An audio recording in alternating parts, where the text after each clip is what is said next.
नमस्कार प्रेक्षकांनो, मी मनीषा आणि तुम्ही पाहत आहात लोकनेताची आजची टॉप स्टोरी।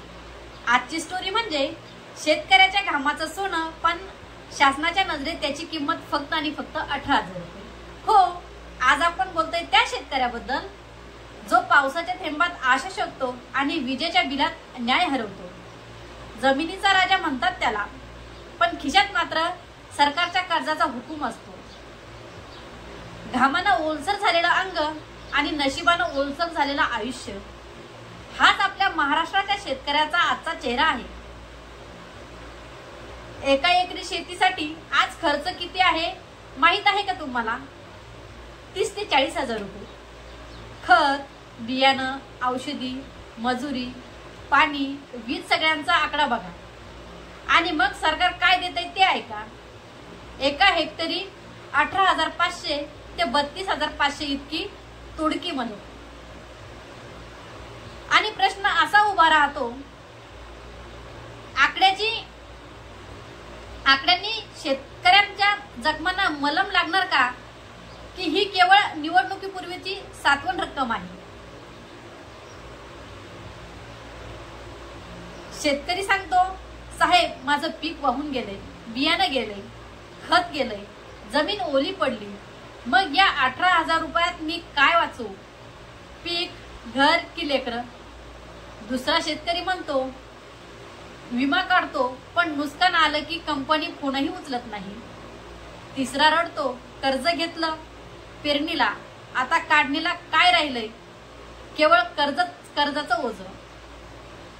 सरकारच्या फाईलमध्ये शेतकऱ्याचं नाव असतं, पण गावात त्याचं आयुष्य गहाण असतंय। घामानं पिकलेलं सोनं आणि सत्तेच्या पायात चिरडलेलं त्याचं मन। ही किंमत नाही मदतीची, ही किंमत आहे अपेक्षेची।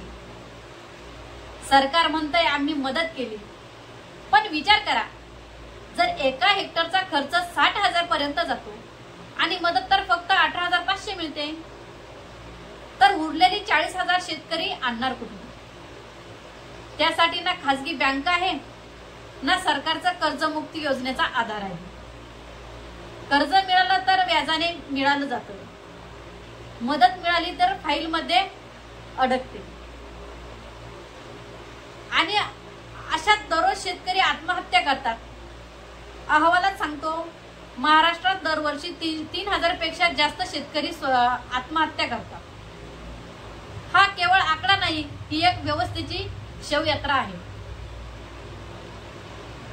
नियोजनाच्या नावाखाली राजकारण आणि मदतीच्या नावाखाली दिखावा।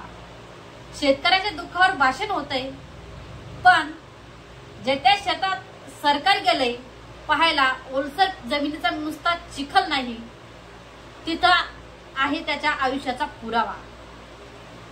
प्रत्येक वेळी शेतकरीच जलतो का? फक्त निवडणुकीच्या आधीच आठवण येते का? मंत्र्याचे हेलिकॉप्टर त्या चिखलात उतरत नाहीत जिथं तो शेतकरी आपलं आयुष्य करतो। आज प्रश्न केवळ आर्थिक नाही, न्यायाचा आहे। शेतकऱ्याच्या घामाचं मोल सरकार ठरवणार का बाजार? शेतकरी म्हणजे जिद्दीचं दुसरं नाव। पाऊस नाही आला तरी बियाणं टाकतो, अवकाळी आला तरी पेरतोच, पण राज्य व्यवस्था मात्र प्रत्येक वेळी त्याच्या विरोधात उभी राहते। त्याच्या वाट्याला येतं कधी वीज नसलेली रात्र, कधी पावसात बुडालेली शेती, कधी बँकेचं नोटीस पत्र, आणि आता साठवण म्हणून दिलेली 18,000ची रक्कम। शेतकऱ्याच्या नशिबाचं बी पेरलं जातं, पण त्याचं फळ कुणी दुसरंच काढतो। सरकारला आकडेवारी दिसतात, पण आम्हाला दिसतात शेतकऱ्याच्या राखाडी हातावरच्या जखमा। सरकारने जाहीर केलेल्या मदतीच्या आकड्यामध्ये एकदा नीट बघा, हे आकडे शेतकऱ्यांच्या घामाशी न्याय करतात का? ही मदत या संकटातून सावरण्यासाठी पुरेशी आहे का? की ही मदत फक्त तुमचा आवाज आम्ही ऐकला असं सांगण्यासाठी आहे? मग असं सावरणार तो शेतकरी ज्याच्या घरी दिवा पण पेटत नाही, आणि सरकार म्हणतंय सहाय्यक दिलं आहे। अजून किती वेळा फसवलं त्याला? अजून किती आश्वासन देऊन झोपवलं त्याला? तो रडतो, तुम्ही बोलता. तो मरतो, तुम्ही ट्विट करता. इतका निर्दयी झाला आहे का हा देश की अन्नदाता उपाशी मरतो आणि आपणच शांत बसतो? आज महाराष्ट्राचा शेतकरी केवळ संकटात नाही, तो न्यायासाठी ओरडत आहे. त्याला पिकासाठी नाही, त्याला अस्तित्वासाठी लढावं लागतंय. या देशात शेतकऱ्याच्या घामाचं मोल अजूनही ठरलं नाही, पण शासनाच्या जाहिराती मात्र दररोज प्रसारित होत आहेत. लोकनेता न्यूजचा प्रथम थेट आहे. ज्याच्यावर देश उभा आहे त्याचं आयुष्य का एवढं स्वस्त आहे? मित्रांनो, शेतकऱ्याच्या दुःखाची किंमत आकड्यात मोजता येत नाही, ती मोजावी लागते संवेदनामध्ये.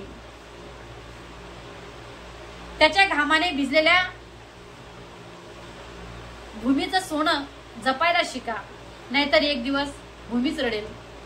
मी आहे मनीषा आणि तुम्ही पाहत आहात लोकनेताची स्टॉप स्टोरी.